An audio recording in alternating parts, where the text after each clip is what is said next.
नमस्कार। हमने कहा था कि जो 3 काले कानून हैं इनको वापस लेना पड़ेगा। इसलिए कहा था क्योंकि हमें मालूम था कि 3-4 बड़े जो पूंजीपति हैं उनकी शक्ति हिंदुस्तान के किसानों के सामने खड़ी नहीं हो सकती, और वही हुआ। जो 3 काले कानून थे उनको अंत में रद्द करना पड़ा। ये किसानों की, मजदूरों की सफलता है, एक प्रकार से देश की सफलता है।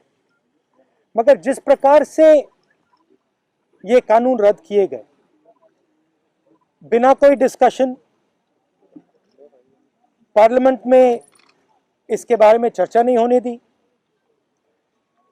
ये दिखाता है कि सरकार डिस्कशन से डरती है, और दिखाता है कि सरकार जानती है कि उन्होंने गलत काम किया,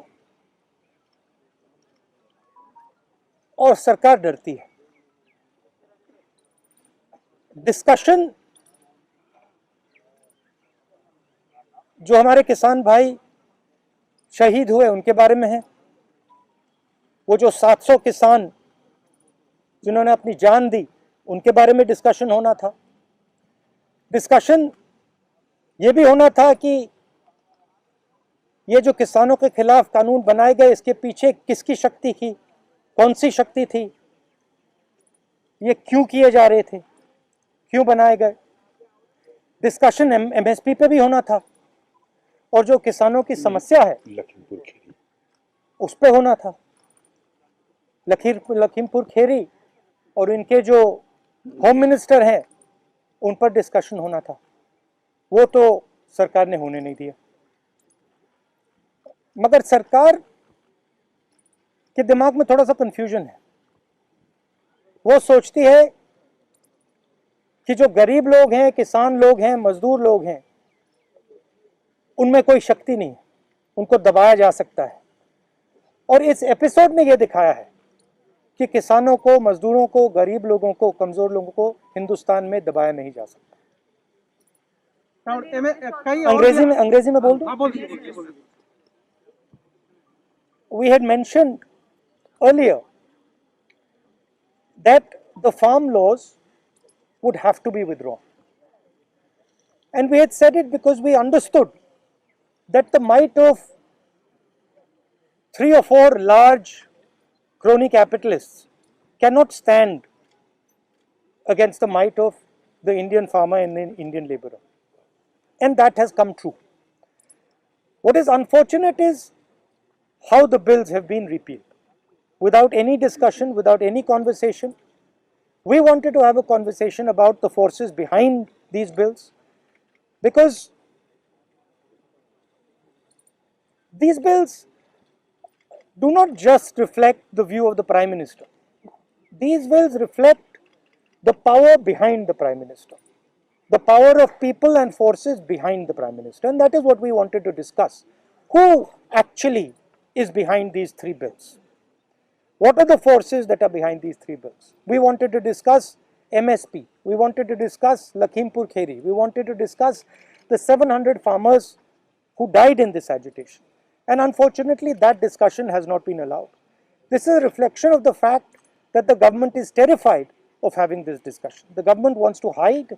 The government does not have the guts to stand up for its actions. And this is quite unfortunate.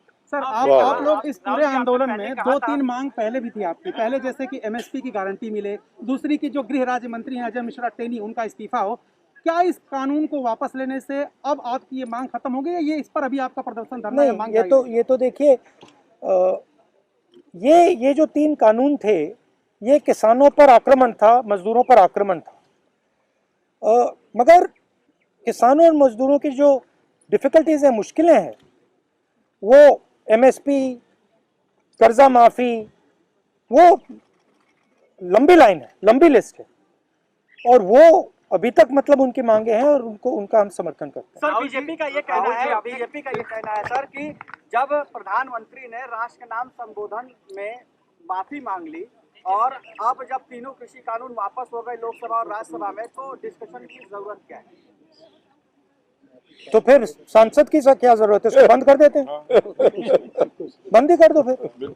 फिर प्राइम मिनिस्टर को जो कहना है कह दें, जो कानून बनाने हैं बना दें, तो इसका क्या मतलब है? राहुल जी, बंद ही कर लो। राहुल जी, आपने पहले को मौत हुई है, वो 700 आदमी के लिए आप लोग कुछ आगे कुछ कदम चलाएंगे? सेंट्रल गवर्नमेंट से, बीजेपी गवर्नमेंट से चला रहा है, उनके से कोई उनका राहत मिले? नहीं, आपने कहा कि प्रधानमंत्री ने माफी मांगी, इसका मतलब प्रधानमंत्री ने ये एक्सेप्ट किया कि उनकी गलती के कारण से 700 लोग मारे गए, उनकी गलती के कारण से ये जो पूरा आंदोलन हुआ है। तो फिर अगर उन्होंने गलती एक्सेप्ट कर ली है तो फिर कॉम्पनसेशन देना तो पड़ेगा। राहुल जी, आपने पहले कहा था कि तीनों कृषि कानून वापस लेने होंगे, सरकार ने अंतोगत्वा ये बिल वापस ले लिया। अब सवाल यह है, देखिए जिस प्रकार से लिया है इन्होंने, सबसे पहले इसमें किसानों का अपमान किया है। उन्होंने कहा है कि थोड़े से संगठन, थोड़े से किसान के संगठन, सेक्शन, एक सेकंड में पढ़ लेता हूं। एक group of farmers are protesting against these laws. ये कोई ग्रुप नहीं है, ये हिंदुस्तान के सब किसान हैं।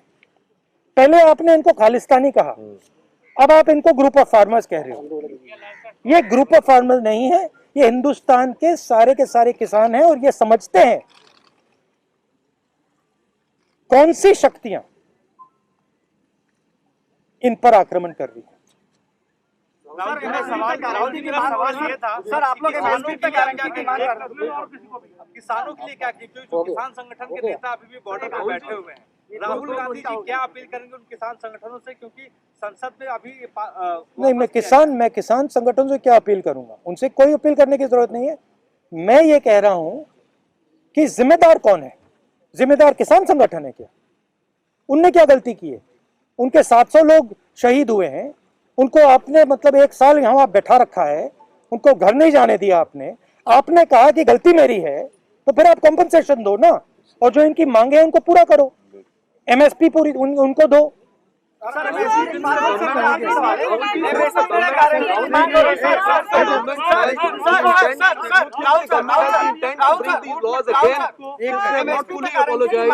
भैया देखिए, रुकिए ना भैया, आपने पूछ लिया, अब बाकी लोग भी बैठे हैं यहाँ पे। सर आपको सरकार intent is not yet clear, you know, since they have not agreed to all the demands, and you think they will Look, bring this is them not again? this is not an isolated event. This is the thing to understand. Just now one of our journalists was asking me the question why parliament should exist. Right? He does not even understand the question he is asking. Because this entire instrument is captured by the same forces that are pushing the farm bill. It is the same forces that carried out demonetization. It is the same forces that put a floor GST. It is the same forces that didn't give any money to the poor people during COVID. So the question is not whether the government is going to try to pass these farm laws again. The question is that the government is captured by a group, by an interest that is against the poor people of this country. They will do whatever can be done to damage the future of the poor people of the country. So is it because of UP and Punjab the government was supposed to take a decision? Sorry? And where was the government decision on repeal taken because of UP and Punjab polls? And what do you plan to do about the MSP? You'll be asked The decision was taken by the government because the government could not face the power, the strength of the Indian people represented in this case by the farmers and the laborers. Of course, the idea that UP elections are near, that must have played something in their mind. Sir, what about Last question. Sir, Do you still doubt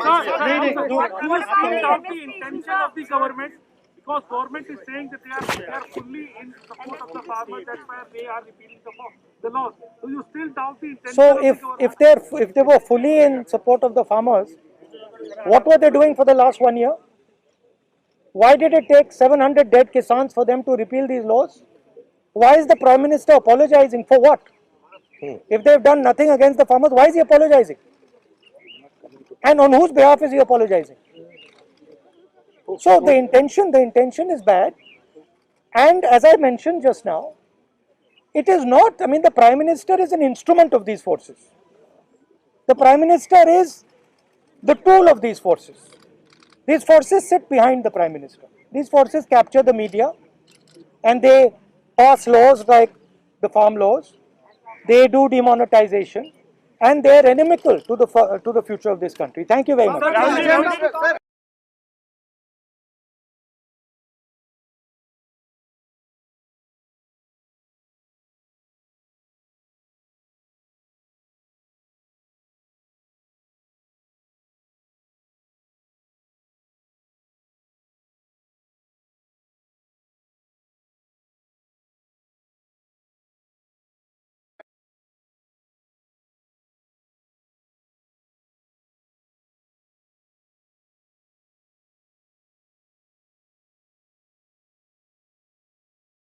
Please like, share, subscribe to Pragna Media. Please like, share, subscribe Pragna Media. Please share like and subscribe Pragna media Pragna మీడియాని like చేయండి, share చేయండి, subscribe చేయండి.